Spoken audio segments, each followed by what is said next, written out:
தபால்காரனின் நகைச்சுவை கதை. ஒருத்தனுக்கு பண கஷ்டத்தால என்ன பண்றதுன்னே தெரியாம கடவுள்கிட்ட கேட்போம்ன்னு சொல்லிட்டு கடவுளுக்கு ஒரு கடிதம் எழுதுறான்.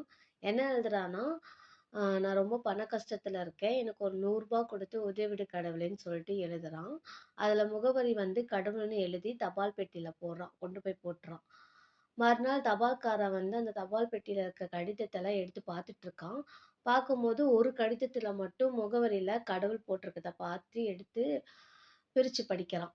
பிரிச்சு படிச்சதுல வந்து இந்த மாரி பண கஷ்டத்துல இருக்கேன். எனக்கு ரூ. 100 குடுத்து உதவிடு கடவுளேன்னு எழுதியிருக்கத பார்த்துட்டு ரொம்ப மனசு உடைஞ்சு போயி, அவனுக்கு எவ்வளோ கஷ்டமா இருந்திருந்தா இவன் வந்து கடவுளுக்கு இப்படி ஒரு கடிதம் எழுதியிருப்பான்னு சொல்லிட்டு, அவன் கையில இருக்க ஒரு ரூ. 50வும் அவனுக்கு தெரிஞ்ச மற்றவங்க கிட்டயும் ஒரு சிறு தொகை வாங்கி போட்டு ஒரு ரூ. 80 அவனுக்கு மணி ஆர்டர் பண்றான் அந்த நபருக்கு.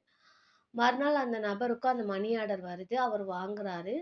வாங்கி பிரிச்சு பார்த்து ரொம்ப சந்தோஷமாவும், கொஞ்சம் கவலையுமாவும் இருக்காரு. மறுபடியும் அவர் கடவுளுக்கே மணி எப்படின்னா கடிதம் எழுதுறாரு. என்ன எழுதுறாருன்னா, இந்த மாதிரி நீங்க குடுத்த பணம் வந்து எனக்கு வந்து சேர்ந்துருச்சு. மறுபடியும் நீங்க எனக்கு பணம் செலுத்துனீங்கன்னா, தபால்காரர் மூலியமா பணம் செலுத்தாதீங்க. ஏன்னா, அவர பார்க்கும்போது நல்லவர் போல தெரியல. நீங்க குடுத்த அந்த ரூ. 100 பணத்துல ரூ. 20 எடுத்துட்டு ரூ. 80 தான் எனக்கு குடுத்துருக்காருன்னு அவன் கடிதத்த எழுதுறான். இதுலருந்து என்ன தெரியுது உங்களுக்கு? நல்லதுக்கு காலமே இல்ல. இந்த கதை உங்களுக்கு புடிச்சிருந்துச்சுன்னா, நம்ம சேனல லைக் பண்ணி சப்ஸ்கிரைப் பண்ணிக்கோங்க.